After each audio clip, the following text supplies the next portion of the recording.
A lot of academic journals came up, critical journals came up. Funding was there for academia, right? Remember that 1966 lecture that Derrida gave at Johns Hopkins? It was funded by the Ford Foundation. There was a lot of funding for academia by corporates, call it CSRs, corporate social responsibility, whatsoever.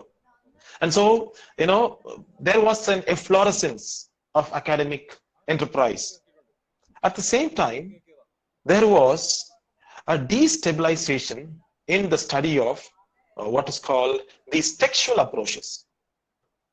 The reason we all know, because the war had wrought about a very great impact or a havoc on the psyche of the people, especially the Holocaust survivors. People who had escaped the Holocaust. They found it very difficult to analyze a text for the sake of a text. After seeing all this calamity around me, how do you expect me to analyze a text for the sake of a text? There should be a purpose for the existence of a work of art.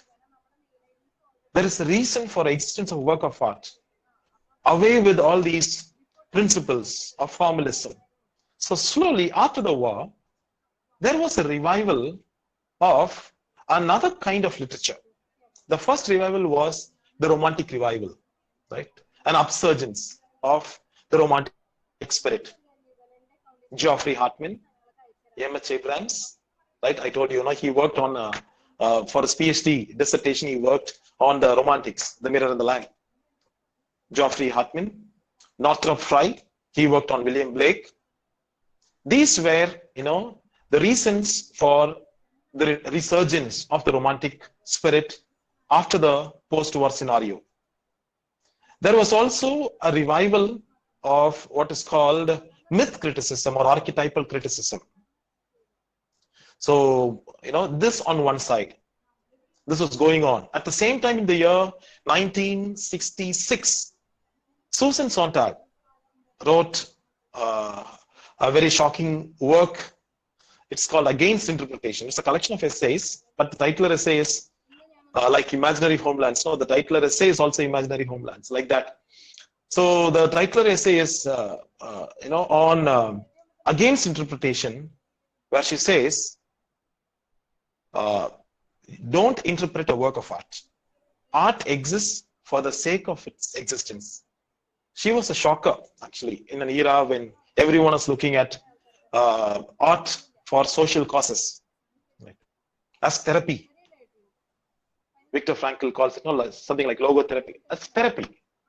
So here, she was advocating against interpretation. She says, when you criticize, when you analyze a work critically, interpret a work critically, it is your revenge on art, she says. Right? The critic's revenge on art. So she said, we don't need what is called a hermeneutics of art. We need an erotics of art. And this was a very strange voice in the year 1966. But a very shocking voice also came up in the very same year, 1966. Unforgettable lecture, 21st October, 1966. You all must have guessed it by now. Jacques Derrida gave a lecture at a colloquium organized by Johns Hopkins University and Baltimore. The title of the lecture, we all know, is Structure, Sign, and Play in the Discourse of the Human Sciences. It was a colloquium, right, where eminent stalwarts had come. They were about to, appreciate and throne, almost, crown Claude Lévi-Strauss. But here was a young novice, Jacques Derrida, who presented a paper. And in fact, he was a substitute there. Right? There were much seniors to him. 11 years a senior was Paul Diman, the research supervisor for Gayatri Spivak. Paul Diman was there. And please remember, even Derrida's dissertation was rejected for submission, right? Because they found it not in tune.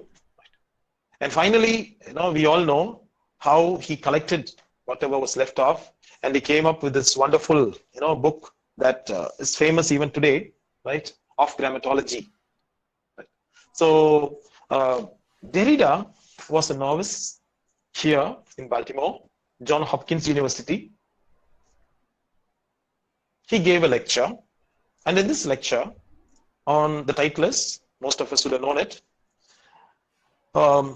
It's very difficult, I should admit, when you first encounter this lecture, right? When you read this, it was published the next year in a book titled Writing and Difference, right?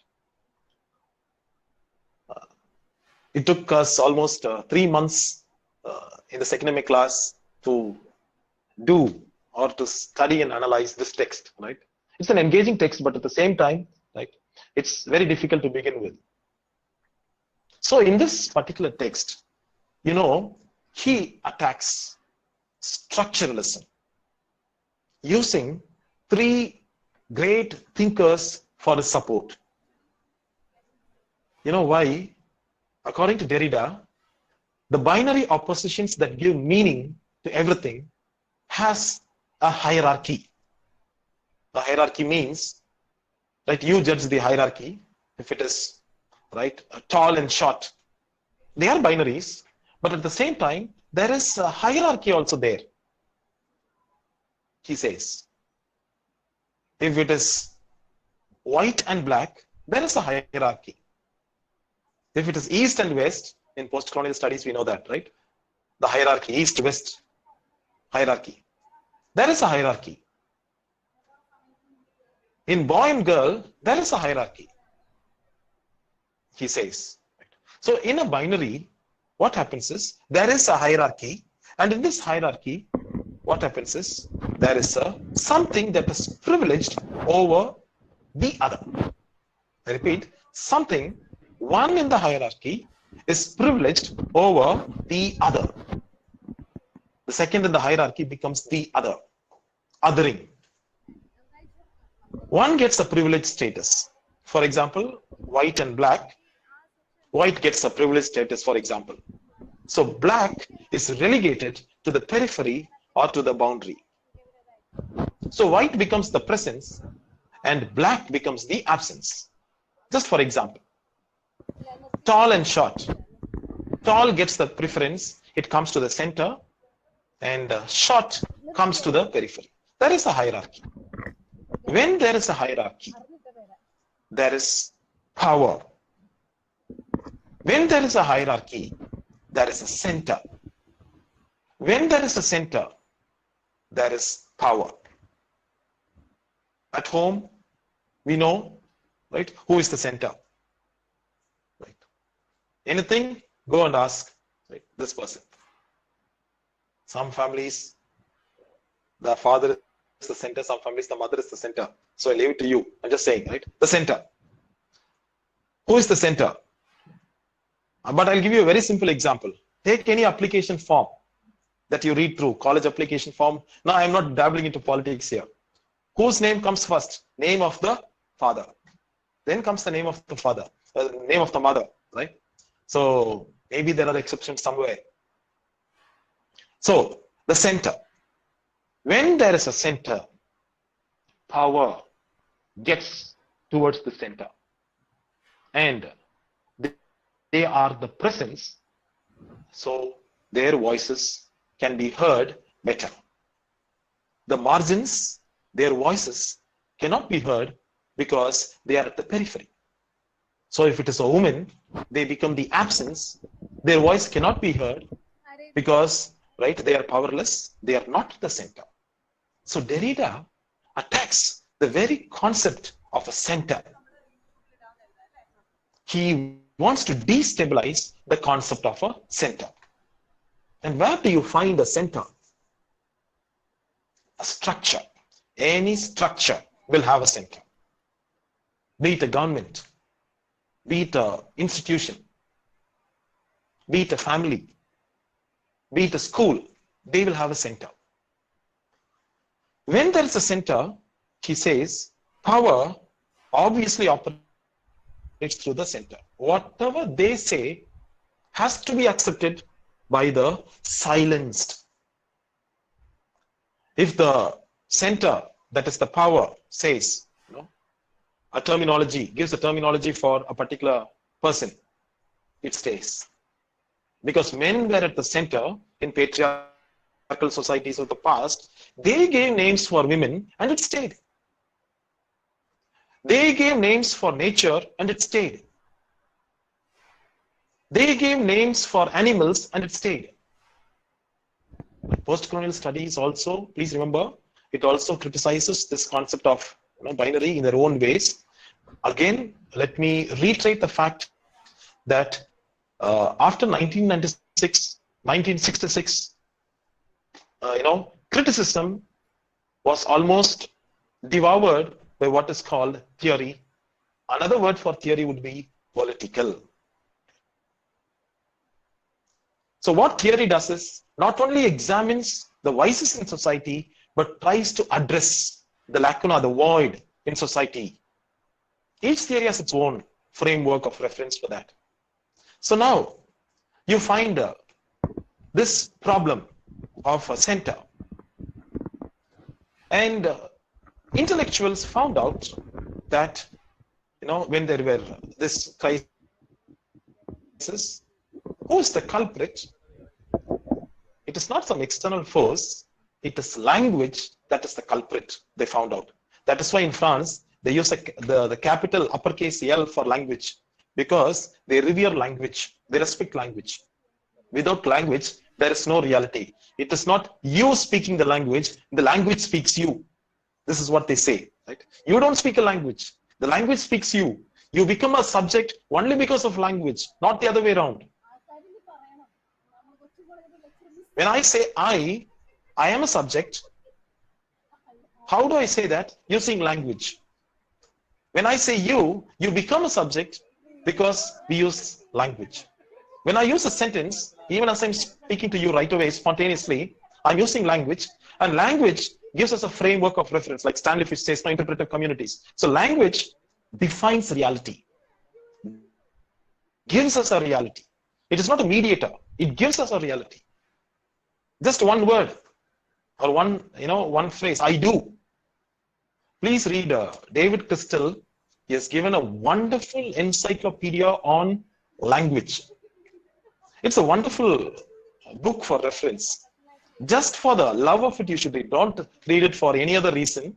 It's a wonderful color book filled with a lot of photographs also. A huge book, maybe around A4 size. Some 500 pages should be there. He talks about the power of language. Language is the dress of thought, he says.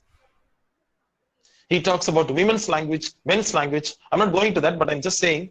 He says, women use a lot of hedges, intensifiers, lot of questions, right? And I don't say that, David Crystal says this.